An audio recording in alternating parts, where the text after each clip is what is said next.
5 வயது சிறுமியை பாலியல் ரீதியாக துன்புறுத்திய வழக்கில் 62 வயது முதியவருக்கு 31 ஆண்டுகள் சிறை தண்டனையும் 40,000 ரூபாய் அபராதமும் விதித்து தேனி போக்சோ நீதிமன்றம் தீர்ப்பளித்துள்ளது.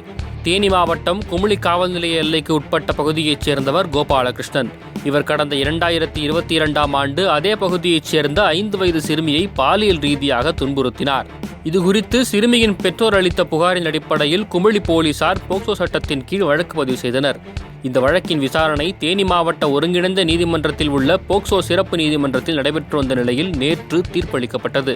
அதன்படி கோபாலகிருஷ்ணன் குற்றவாளி என நிரூபிக்கப்பட்டுள்ளதாகவும் அவருக்கு 3 பிரிவுகளின் கீழ் 31 ஆண்டுகள் சிறை தண்டனையும் 40,000 ரூபாய் அபராதமும் விதிக்கப்படுவதாகவும் தெரிவிக்கப்பட்டது.